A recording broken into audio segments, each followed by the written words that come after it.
Happy Christmas. No, Happy Christmas before Friday. Happy Friday before Christmas. That's how we talk. I still have a Christmas gift to make for Michelle.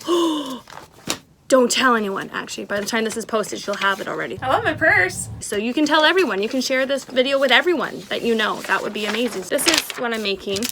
But you know us at Ducks Never Waver, only using fabric that has been plant dyed. And I was thinking, you know, what's better than making one? Making a lot. A lot is better than one. More is always more. And so I'm going to be trying to make all of this into these so that you guys can have some as well. Here I got 9 cut up, well 9 purses total, so there's the front and then there's the lining piece. So all I need to do is give these a quick iron and then I'll be able to sew them. Oh, help me Dorothy, help me Agatha, you're my only hope. I know I was whining just a second ago about doing all of these purses at one time, but actually I kind of preferred working in batches. It feels like it goes faster because you just do 9 of each step. Also, you get better at. So like the 9th one is perfect by the time you get through it, right? Also, I don't sew that often, so it helps me just get a little bit more comfortable with it and understand the pattern. This is dyed with red onion skins. It turns this beautiful bright green. This is more wrinkly and I probably should have ironed it before cutting it, but you know, it really doesn't matter. At least not today it doesn't. Ha ha ha. This is dyed with avocado pits and skins, but then we dunked it in an iron mordant bath, and that's just, you take some rust, some vinegar and some water, and it makes everything darker. I don't know if it shows up on camera, but it's kind of a purpley gray. And these purses are gonna be reversible. So you're gonna get this color, and you're gonna get this color, which I think is really fun, because then you have like a print and you have a solid. Because some outfits you need to add a print to it, because otherwise it would just be way too boring. And other outfits need to calm down. This one is, it's more of that red onion skin, but also the blue here is from Delphinium. One of my goals for next year is to sew more, and I say if you have a goal for next year, you may as well start this year. Honestly, I am trying to sew more and come up with my own patterns, but sewing is such a mind bend for me. I don't know, there's all these reverses, insides out, touching and right sides together and then flip it out, and I'm like, what do we do? What are we doing? But once you just get comfortable with the seam ripper, also just get comfortable cutting fabric. I used to be so scared because I'm like, oh, I'm gonna waste it. But the waste is you not cutting it. The waste is not trying. And then it makes it more fun. And you're like, we'll just see what happens with this one. Skill you want to learn if you just get started and don't get caught up in the waste of it. Because the waste will be you not trying to do it. Baffles me with sewing how long it actually takes to get to the sewing part of it. For me, making the fabric, or at least dyeing it, I'm not literally making the fabric, but you know what I mean. Making the fabric, and then cutting the fabric, ironing the fabric, pinning the fabric. It makes you appreciate everything that you have in your life that's sewn, every shirts and pants and all that sort of stuff. Because once you get into it, you realize how complicated it is. The more you know about it, the more you realize the complexities and how little you know about it. And I think when I become more comfortable with sewing, you know more where you can fudge things, how to troubleshoot. That's another hard thing with learning a skill is you don't know how to troubleshoot. Diagnosing the problem and then knowing how to fix the problem. But usually once you know what the problem is, fixing it is a lot easier. So then you know what to type into Google and YouTube. And once you know that, well, away you go. No worries then. This last combo I have, this solid is from Yellow Onion Skins. This is all marigolds. And I think there might be a little bit of eucalyptus. I have a feeling like this sort of stuff is eucalyptus. Marigold can make the green and the orange and the brown. And you never know what you're gonna get. And it really just depends on when you picked the marigolds and what kind of marigolds you have and what kind of fabric you use it on. Because I find that it goes more orange on silk, but that could just be my imagination. But you can see that you get such a beautiful array of colors from very ordinary things. I think anybody can grow marigolds. And if you've ever cooked with an onion before, you have some onion skins. Same thing with avocados. Thankfully, my family likes avocados because I'm actually allergic to avocados, so I'm not allowed to eat them. But I will dye with them. Everybody asks, will the color stay? Yes, the color stays. You can see I'm ironing it actually on a fairly high heat because this is cotton. Now, would I recommend you iron it every single day? No. Do I recommend that you wash it every day? No. But you can totally wash it and it will be totally fine. There's this really groovy thing called a mordant, and that's what fixes the dye to the fabric. Mordant means to bite, and there's different chemicals you can use. This has been going on for thousands of years, that fabric has been dyed into many, many colors using bugs, herbs, spices, kitchen scraps, flowers, shells, any number of things. Not doing anything crazy here.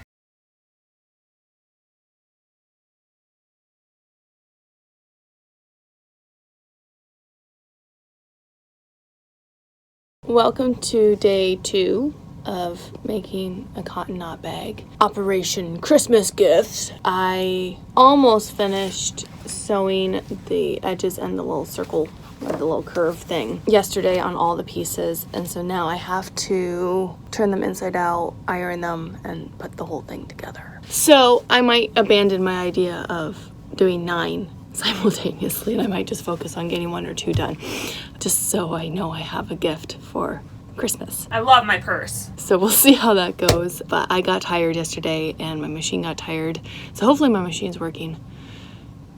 I have the worst luck with machines. A sewing machine specifically. Other machines I just ignore and I just pretend that they're fine. But sewing machines I can tell when they're broken, and then it makes me sad. So wish me luck. Here I go. I have to clip all the corners on these, and so that's going to be a nice sit down job. That will take a while.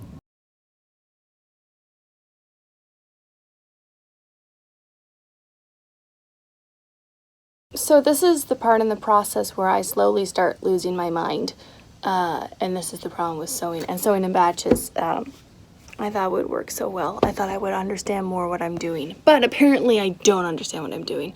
First of all, I thought I was making 9 bags, ended up with 7. I don't know if I just lost two other pieces, or if I just always had 7 and I can't count, which is more likely. But also, I'm putting the pieces together, and you can see here that raw edges, not raw edge. This is supposed to be sandwiched in there.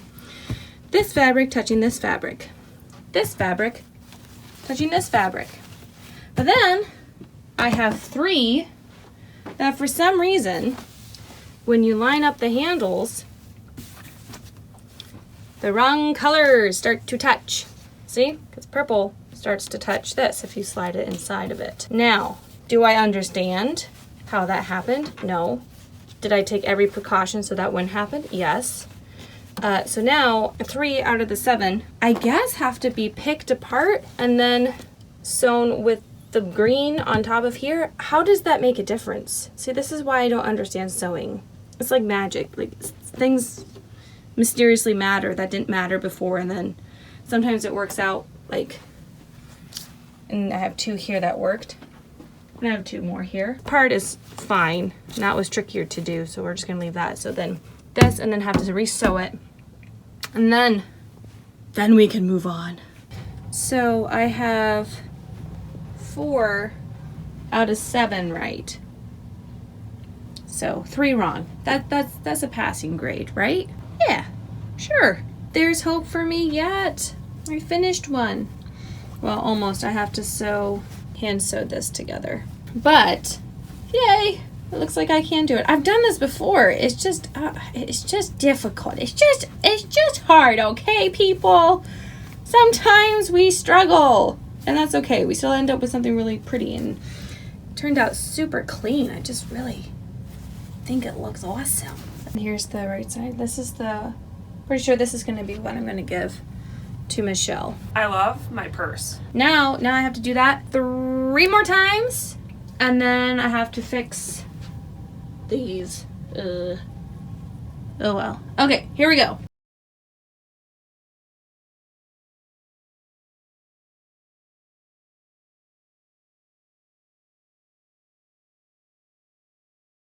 While I pick this apart, actually I think the solution is going to be fairly simple because this fabric has no wrong side, right side thing going on, you know, where I can just flip it around and no one will be the wiser. And hopefully that fixes it. Otherwise, I understand less of the situation than I thought I did. And I don't understand very much to begin with. But no, I just think it's funny how I throw myself into these projects, and I've been having a bit of a fibro flare. I find just completely losing myself in a project like this really helps manage the pain in the way that it is really good distraction, in a way that sometimes like TV and YouTube and all that stuff, like it helps some of the time, but it's not quite as distracting for me, at least. Now, thankfully I have energy. So that's the big variable, is if you have energy to do it, then it's more effective, more distracting. But if you don't have energy, then you go to the other stuff. You got options, but I do this, and I think part of it is that I get so angry at when my sewing goes wrong or crocheting goes wrong or whatever the heck I'm making. I don't know half the time what I'm gonna make next. The reason why that helps is that I'm getting mad at that issue and that problem and trying to problem solve that instead of my pain. And I think that's the big thing. Also, you have that gratification of making it, and just the process of it is soothing, but in a frustrating way. And as I think the frustration actually the most distracting is that I'm getting angry at a piece of cloth and not at pain that I can't control. I can't control the cloth either, but it seems a little bit more manageable that way. I think that's kind of what sparked this madness in making this many. I mean, I want to, and that's kind of stuff that I would do even if I was feeling good. I find myself in these situations more when I'm not feeling good. Usually I go to crocheting, but since I had this grand scheme for Christmas, I thought, why not do this? So that's a little bit of, that's a big reason why Ducks Never Waver came into being, is that I do this stuff anyways, and it helps me cope, and I get to share it with you guys, and you get an opportunity to support me financially by buying my items, and you in return hopefully get something that you absolutely love and that is made with care and has a story behind it, is made well. No matter what people say, it's made well. No matter what they say, don't listen to other people. I'm just gonna be picking these for forever. I actually found a fairly comfortable spot. Unfortunately, I clipped all of these already, so hopefully that doesn't mess me up when I'm sewing. Again, we'll find out. But yeah, if you're wondering why I do what I do, I mean, in big part, I don't know what else to do, because I've always loved making things and always felt the need to make something, whatever it is. But also, it really helps distract me from my chronic pain. And it's something really positive to do as well with chronic pain. Hopefully you find that interesting, and I'm just gonna keep going with this and try to fix my mistake. But I'll show you something. Look at them! See? There's 4 of them. Looking so pretty.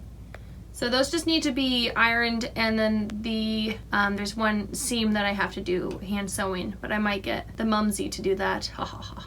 Recruit some help. But 4 of them are done. Three more to go. Here we are. Couple weeks later after Christmas. I did actually end up finishing all of these before Christmas, and Michelle got her iteration of the green one and she absolutely loved it.